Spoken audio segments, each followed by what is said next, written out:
Welcome to your channel Preparation for All #64. Dear learners, it is your channel. তোমরা যারা D.El.Ed part 1-এ পড়ছো 2024-26 সেশনে তোমাদের জন্য কিন্তু ধারাবাহিকভাবে ক্লাস চলছে। এখন চলছে চাইল্ড স্টাডিজের 2 মার্কসের চ্যাপ্টার ওয়াইজ ইম্পর্টেন্ট কোশ্চেন এবং আনসার। আজকে ডে 14 ক্লাস। আগের যে ক্লাসগুলি তোমরা মিস করে গিয়েছো, পরবর্তী সময়ে চ্যানেলে জয়েন করেছো, তোমাদেরকে বলবো প্লেলিস্ট করা আছে। ইংলিশের প্লেলিস্ট রয়েছে, ম্যাথের প্লেলিস্ট রয়েছে এবং আরও একটি প্লেলিস্ট আছে যেখানে 3টি সাবজেক্ট অর্থাৎ চাইল্ড স্টাডিজ, ইভিএস এবং বেঙ্গলি সাজেশান উইথ আনসার কিন্তু সেখানে রয়েছে। ক্লাসগুলি তোমরা দেখে নাও, তার সাথে তোমাদের কাছে যে বই আছে সেই বইটি তোমরা পড়তে থাকো, অন্তত রিডিং পড়ে রাখো। আর কনসেপ্ট ক্লিয়ারের জন্য অবশ্যই ক্লাসগুলিকে দেখে নাও। ক্লাসগুলিকে যদি মনোযোগ সহকারে দেখো তাহলে কিন্তু তোমরা নিজের ভাষাতেই কিন্তু এক্সামে লিখে আসতে পারবে। এবং শুধু তাই না, 80% প্লাস মার্কসও কিন্তু তোমাদের থাকবে যারা প্রথম থেকেই চ্যানেলের সাথে রয়েছে। দেখো আজকে চ্যাপ্টার 7 থেকে গুরুত্বপূর্ণ কোশ্চেন এবং তার আনসার। বুদ্ধির প্রাক সক্রিয়তা স্তরের 2টি উদাহরণ দিন। বুদ্ধির প্রাক সক্রিয়তা স্তরের উদাহরণ হলো 1, প্রতীকী খেলা।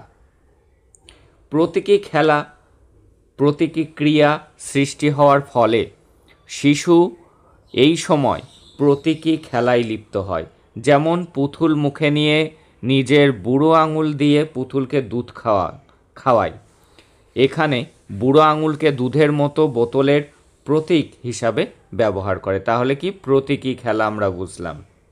আর কি, আত্মকেন্দ্রিক চিন্তন।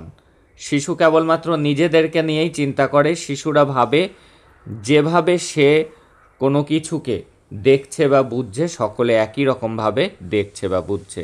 যেমন খেলার বাঁশির তীক্ষ্ণ আওয়াজ করে আনন্দ পায়, এক্ষেত্রে অন্যের সমস্যা হতে পারে এই বোধ কিন্তু তার মধ্যে গড়ে ওঠে না।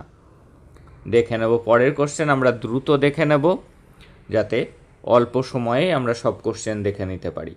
পেঁয়াজের প্রজ্ঞামূলক বিকাশের স্তরগুলি কী কী? পেঁয়াজের মতে 4টি স্তরের মাধ্যমে শিক্ষার্থীর প্রজ্ঞামূলক বিকাশ পরিপূর্ণতায় পৌঁছায়।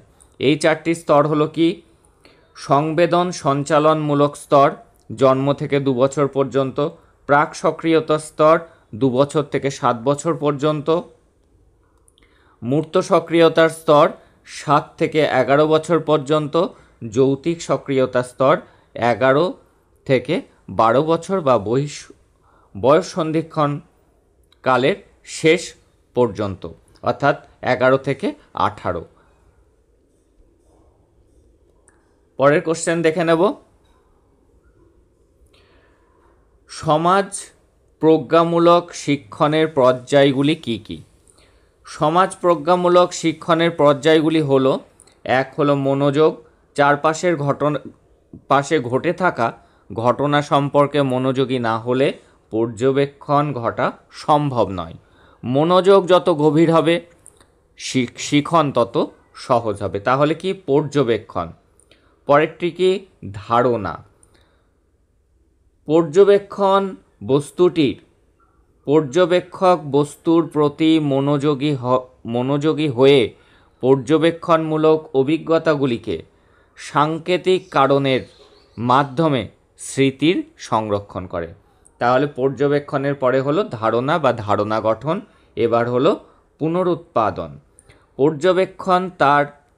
পর্যবেক্ষক তার পর্যবেক্ষণমূলক অভিজ্ঞতাকে পরিস্থিতির সঙ্গে সামঞ্জস্যতা বজায় রেখে বিষয়কে পুনরুৎপাদন করে। কি? পর্যবেক্ষক যে বিষয়গুলি পর্যবেক্ষণ করেছে তার পর্যবেক্ষণমূলক অভিজ্ঞতাকে, অর্থাৎ যা পর্যবেক্ষণ করে যে অভিজ্ঞতা তার হয়েছে সেই অভিজ্ঞতাকে পরিস্থিতির সঙ্গে সামঞ্জস্য বজায় রেখে বিষয়কে পুনরুৎপাদন করে।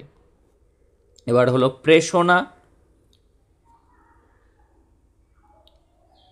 বিষয়বস্তুর প্রতি মনোযোগী হলে পর্যবেক্ষণমূলক অভিজ্ঞতাকে সংরক্ষণ যথাযথ পুনরুৎপাদনের জন্য প্রয়োজন যথাযথ প্রেষণা অর্থাৎ ইচ্ছা শক্তি।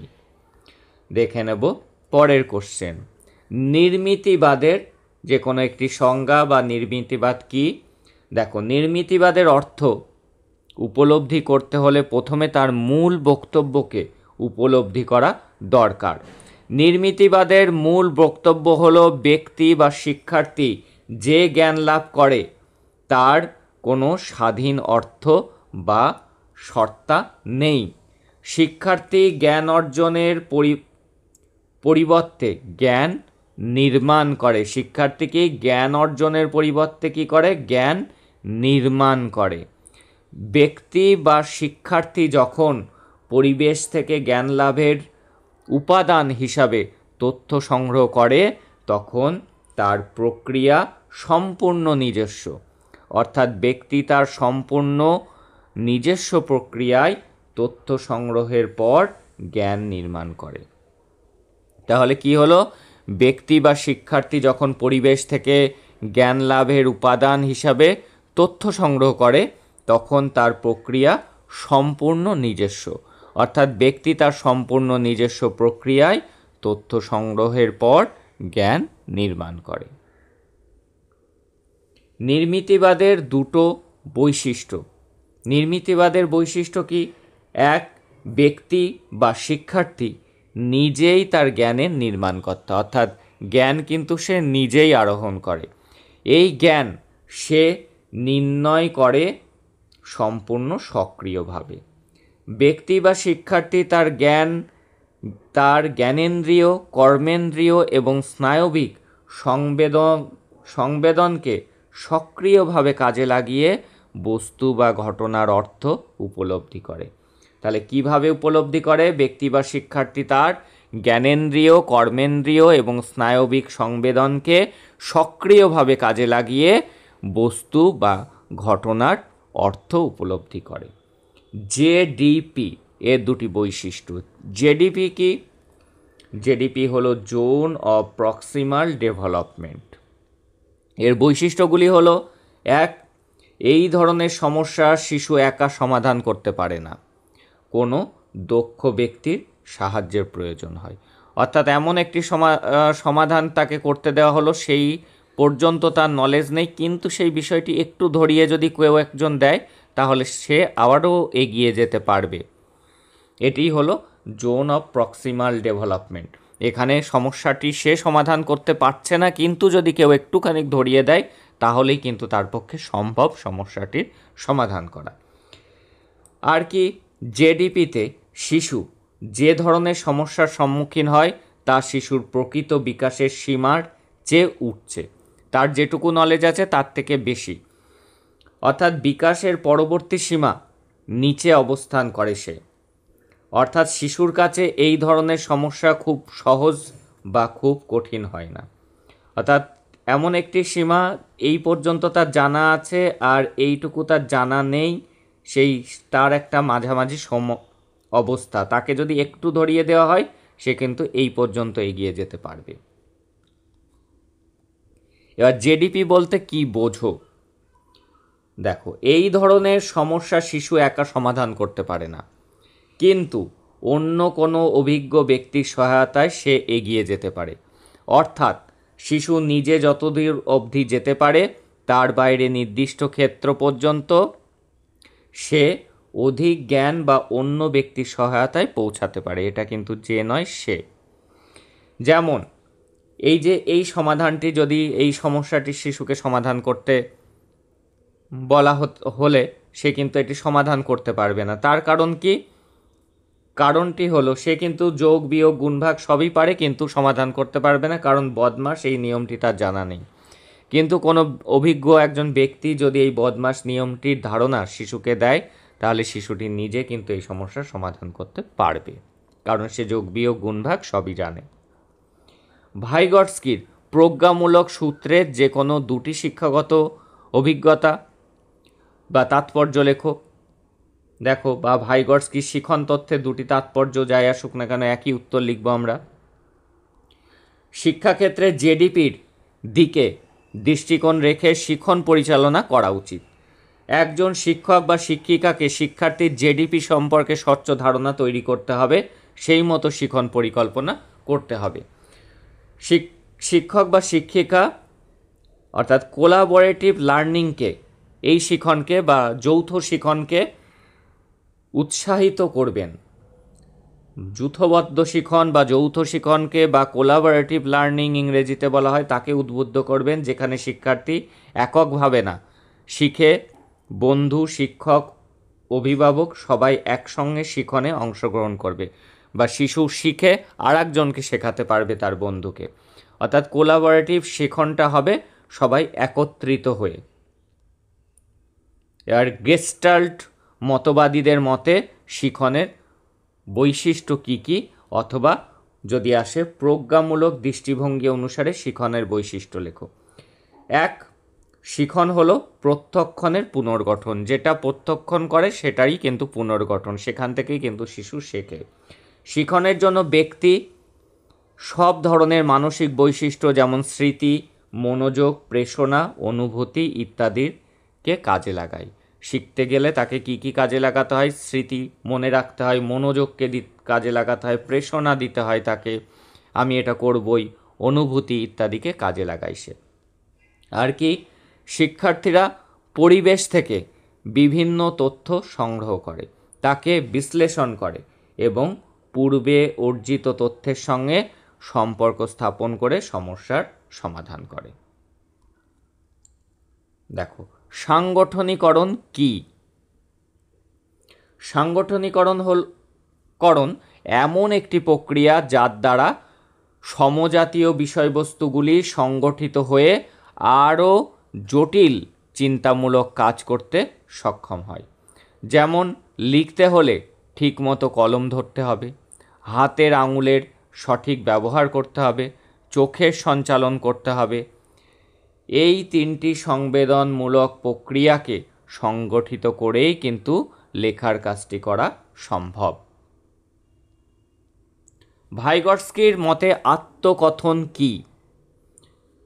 ভাইগটস্কির মতে শিশুরা শুধুমাত্র সামাজিক যোগাযোগের জন্যই ভাষা ব্যবহার করে তা নয়, তারা ভাষার মাধ্যমে আচরণ, চিন্তন প্রক্রিয়াকেও নিয়ন্ত্রণ করে। ভাষার মাধ্যমে তারা কি করে? নিজের আচরণ এবং চিন্তন প্রক্রিয়াকে নিয়ন্ত্রণ করে। শিশুরা নিজের কাজ বা আচরণকে নিয়ন্ত্রণ করার জন্য নিজে নিজেই সোলো কথা বলে, নিজে নিজেই কথা বলে। এই কথোপকথনকে বলা হয় আত্মকথন। অর্থাৎ নিজের মনে যেটা চলে সেটাই কিন্তু তারা অনেক সময় আপন মনে বলে, সেটাই কিন্তু আত্মকথন। প্রাইভেট স্পিচ ইংরেজি হলো। জ্ঞানের নির্মিতিতে সহায়তা প্রদানের তাৎপর্য লেখো। কিভাবে জ্ঞানের নির্মিতিতে সহায়তা দিতে পারবেন একজন শিক্ষক? শিক্ষক শিক্ষার্থীদের সক্রিয়ভাবে শেখার জন্য উদ্বুদ্ধ করবে এবং যথেষ্ট প্রেরণা সঞ্চার করবে, তাদেরকে মোটিভেট করবে। শিক্ষক মহাশয় গুরুত্বপূর্ণ তথ্য এবং বর্তমান চাহিদার সঙ্গে পূর্বের অভিজ্ঞতাকে যুক্ত করতে সাহায্য করবেন। শিশুর বর্তমান গুরুত্বপূর্ণ তথ্য আর চাহিদার সাথে তার শিশুর মধ্যে যে পূর্ব অভিজ্ঞতা আছে সেটাকে কিন্তু যুক্ত করবেন। আমরা এটা মাইক্রো টিচিং, ম্যাক্রো টিচিংয়ের ক্ষেত্রে দেখব যে পূর্ব জ্ঞান যাচাই। শিক্ষার্থীদের নিজস্ব মতামত জানতে চাইবেন এবং সেগুলি মনোযোগ সহকারে শুনবেন ও বিচার করবেন। বান্দুরার মতে প্রজ্ঞামূলক শিখনের কটি স্তর ও কী কী? আলবার্ট বান্দুরার মতে প্রজ্ঞামূলক শিখনের 4টি স্তর, সেগুলি হলো মনোযোগ, সংরক্ষণ, সঞ্চালনমূলক এবং প্রেরণামূলক। প্রজ্ঞার দ্বন্দ্ব, কগনিটিভ কনফ্লিক্ট, এটা কি? শিক্ষার্থীর যা জানা আছে তার থেকে অন্যরকম কিছু বা অতিরিক্ত কিছু ঘটলে শিক্ষার্থীর মানসিক ক্ষেত্রে জানা এবং অজানা এই দুটো জিনিসের মধ্যে কনফ্লিক্ট বা দ্বন্দ্ব শুরু হয়, বিষয়ের মধ্যে দ্বন্দ্ব বা বিরোধ ঘটে। এই দ্বন্দ্বকেই প্রজ্ঞার দ্বন্দ্ব বলা হয়। এর ফলশ্রুতিতে শিক্ষার্থীর অভিজ্ঞতার পুনর্গঠন ঘটে, যে অভিজ্ঞতা ছিল সেই অভিজ্ঞতাটি পুনরায় গঠিত হয়, তার মধ্যে কিছু অজানা থাকলে সেটাও কিন্তু তার মধ্যে চলে আসে, এসে তার মধ্যে একটা নতুন ধারণা তার মধ্যে প্রতিস্থাপিত হয় বা স্থান পায়। সর্বপ্রাণবাদ চিন্তন কি? প্রাক ধারণামূলক স্তরে শিশুরা জীব ও জড়ের মধ্যে পার্থক্য করতে পারে না। তারা ভাবে পৃথিবীর সমস্ত কিছুরই প্রাণ রয়েছে। এই ধরনের চিন্তনকেই কিন্তু সর্বপ্রাণবাদ চিন্তন বলে। 7 চ্যাপ্টার থেকে এইগুলিই ছিল গুরুত্বপূর্ণ কোশ্চেন এবং তার আনসার। তোমরা নিয়মিত ক্লাসগুলিকে দেখো, যে ক্লাসগুলি হয়ে গিয়েছে প্লেলিস্ট থেকে সেই ক্লাসগুলিকে দেখো for your better result. That's all today. দেখা হচ্ছে পরের ক্লাসে।